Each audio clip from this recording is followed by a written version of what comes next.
আসসালামু আলাইকুম।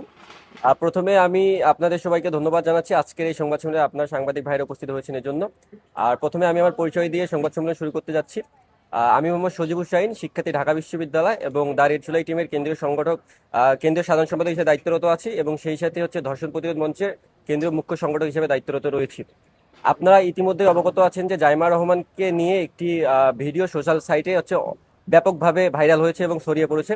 সেই ভিডিওটিকে কেন্দ্র করে হচ্ছে আমার নাম জড়ানো হয়েছে এবং এই ঘটনাটি আদ্যপদ্য আমি আপনাদের সামনে উপস্থাপন করতেছি। মূলত হচ্ছে জাইমা রহমান, আপনারা সবাই জানেন জাইমা রহমান হচ্ছে বাংলাদেশের প্রধানমন্ত্রী তারেক রহমান হচ্ছে কন্যা। এখানে আমি বলতে চাই যে একজন মেয়ে হিসাবে তার সম্পূর্ণ অধিকার রয়েছে, তার ব্যক্তিগত অধিকার রয়েছে, সে কি করবে তার ব্যক্তিগত জীবনে সেটা তার একান্ত ব্যক্তিগত বিষয়। সেই ব্যক্তিগত বিষয় যে তার একটা ভিডিও বলা হয়েছে যে সেই ভিডিওটা জাইমা রহমানের, সেই ভিডিওটা জাইমা রহমান হোক কিংবা না হোক, কিন্তু জাইমা রহমান একটা ব্যক্তি, তার ব্যক্তি স্বাধীনতা রয়েছে, সে করুক কিংবা না করুক সেটা তার একান্ত ব্যক্তিগত বিষয়। সেই বিষয়টার সাথে হচ্ছে আমাদের দাঁড়িয়ে চুলাই টিম এবং ধর্ষণ প্রতিরোধ মঞ্চ টিমের কোনোভাবে কোনো যোগসূত্র নেই। এবং ধর্ষণ প্রতিরোধ মঞ্চ টিমের পক্ষ থেকে জাইমা রহমান ভিডিওটি যখন ভাইরাল হয় তখন আমরা স্পষ্টভাবে বলেছিলাম যে এই জাইমা রহমানের যে ভিডিওটি এটি হচ্ছে পুরোটাই ফেক ভিডিও এবং এটা জাইমা রহমানের ভিডিও নয়। এটা বলেছে আমরা একটা নিউজ প্রচার করি সেখান থেকে। এবং এরপরে আমার নামকে কেন্দ্র করে হচ্ছে সারা বাংলাদেশ ব্যাপী হচ্ছে ছাত্রলীগের একজন হচ্ছে, তার নাম হচ্ছে সঞ্জিত রণজিৎ, ঠিক আছে, সে হচ্ছে সর্বপ্রথম একটা আমার নাম এবং ফটো দিয়ে একটা পোস্ট করে যে এই ব্যক্তি সর্বপ্রথম জাইমা রহমান ভিডিওটি ভাইরাল করে। কিন্তু সেই ভিডিওটি তার আগেই, অনেক আগেই ভাইরাল হয়ে গেছে এবং সেই ভিডিওটি খুব সম্ভবত ইনস্টাগ্রাম থেকে ভাইরাল হয়েছে। এবং সেটাকে কেন্দ্র করে যখন আমার নাম এবং ছবি প্রকাশ করা হয় সেই সাথে আমার নাম বাধ্য হয়।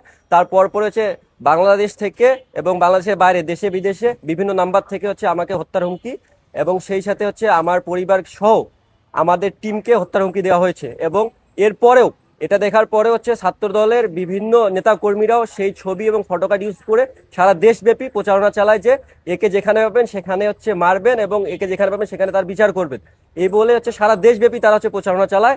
এবং এরপর পরেই আমি এই বিষয়টা জানতে পারি যে আমার নাম এবং ফটোকার্ড ব্যবহার করে সারা দেশব্যাপী হচ্ছে এরকম গুজব ছড়ানো হচ্ছে। এবং সেই সাথে আমি তৎক্ষণাৎ ঢাকা বিশ্ববিদ্যালয়ের কয়েকজন ছাত্র দলের সাথে যোগাযোগ করি, বলি তাদের সাথে যোগাযোগ করে এটুকু তাদেরকে নিশ্চিত করি যে আপনারা তো জানেন যে আমার টাইমলাইন কিংবা আমাদের পেজ থেকে কোনো রকম জাইমা রহমানকে কেন্দ্র করে কোনো রকম কোনো পোস্ট করা হয়নি। যদি আমাদের পেজ থেকে এরকম কোনো পোস্ট করা হইতো, আমাদের পেজে প্রায় 3 লাখ ফলোয়ার, বিভিন্ন সাংবাদিকরা যুক্ত রয়েছে, তারা তার আগেই নিউজ করে দিত যে রেড জুলাই এই গুজবটা ছড়িয়েছে। কিন্তু এরকম কোনো নিউজ আমাদের পেজ থেকে কিংবা আমার পার্সোনাল আইডি থেকে কোনো রকম কোনো জাইমা রহমানকে কেন্দ্র করে আজ পর্যন্ত কোনো রকম কোনো পোস্ট করা হয়নি।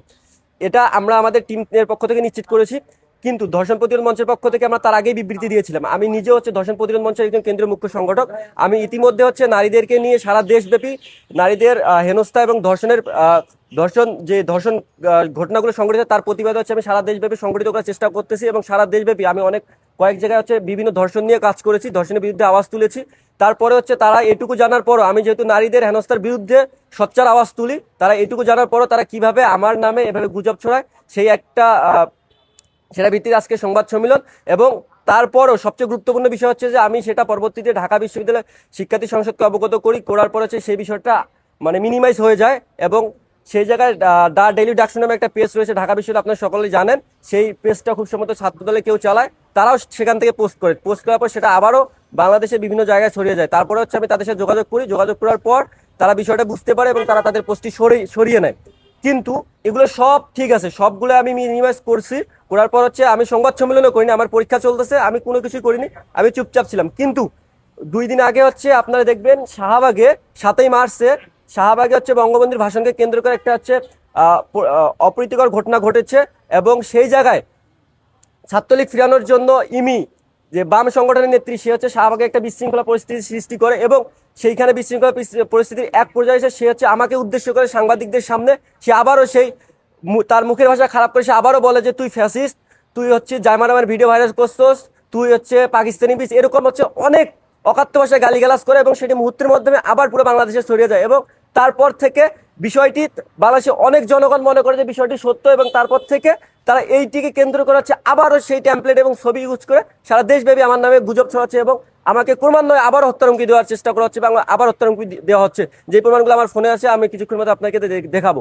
এবং আমি এই জায়গা থেকে বলতে চাই যে কেন ইচ্ছাকৃতভাবে, জানতো, আমি 3-4 দিন আগে সেটা প্রমাণ দিয়েছি শিক্ষার্থী, জানতো যে এটার সাথে আমি কোনোভাবে জড়িত না, সে ইচ্ছাকৃতভাবে সেদিন হচ্ছে আমার নাম ইউজ করে আবারও সেটি মিডিয়ার সামনে উপস্থাপন করে। এবং এরপর থেকে আমি মনে করি যে তারা সকলেই পরিকল্পিতভাবে হচ্ছে আমাকে ফাঁসানো এবং আমাকে বিভিন্ন জায়গায় হামলার শিকার করার জন্য এবং হত্যার জন্য তারা এই ঘটনাটি ঘটিয়েছে। এবং আমি এক্ষেত্রে একটা জিনিস বলতে চাই, আপনারা সকলেই জানেন যে 7ই মার্চকে কেন্দ্র করে যে ঘটনাটি ঘটেছে কারা ঘটিয়েছে, এটা মূলত ছাত্রলীগ ঘটিয়েছে।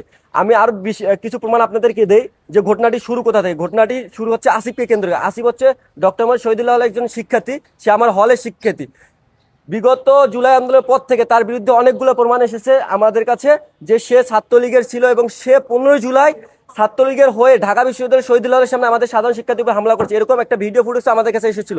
পরবর্তীতে আমরা ঢাকা বিশ্ববিদ্যালয়ের শিক্ষার্থী সংসদ সহ বিভিন্ন শিক্ষার্থীদের সাথে কথা বলি, তাদের অধিকাংশ তার পক্ষে স্ট্যান্ড নেওয়ার কারণে হচ্ছে সে হলে অবস্থান করে এবং বিগত 1 মাস আগ পর্যন্ত সে ঢাকা বিশ্ববিদ্যালয় শহীদুল্লাহ অবস্থান করে একজন ছাত্রলীগের চিহ্নিত সন্ত্রাসী হিসাবেও।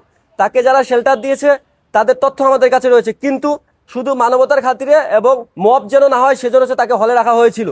পরবর্তীতে যখন তথ্যগুলো পরবর্তী হল সংসদকে দেওয়ানো হয়, হল সংসদ দ্রুত গতির মধ্যে তাকে বের করে দেয় এবং পরবর্তী তাকে যখন বের করা হয় তারপর তাকে সাবধান করা হয়েছে, আপনি যদি ভালো থাকতে চান তাহলে হচ্ছে আপনি এই কাজগুলো করবেন না। কিন্তু সে 7ই মার্চে একা একাই বক্স নিয়ে চাংখার পুলে বক্স বাজায়, সে ইচ্ছাকৃতভাবে চেয়েছিল তার উপর যেন হামলা করা হয়, তাকে তার উপর যেন মব করা হয়, যেটার সিম্পেথি নিয়ে তারা যেন বাংলাদেশের সাধারণ জনগণ যেন সিম্পেথি নিতে পারে যে ছাত্রলীগের উপর যে সাধারণ শিক্ষার্থীরা হামলা করছে, ছাত্রলীগ ট্যাগ দিয়ে হামলা করছে, এরকম যেন সিম্পেথি নেয়, সেই বেসিসে হচ্ছে সে ইচ্ছাকৃতভাবে সেখানে অবস্থান নেয়। সে 1 ঘন্টা অবস্থান নেয়, তারপর শিক্ষার্থী তাকে কিছু বলেনি, তারপর হচ্ছে মাইকের সাউন্ড বাড়াই দেয়।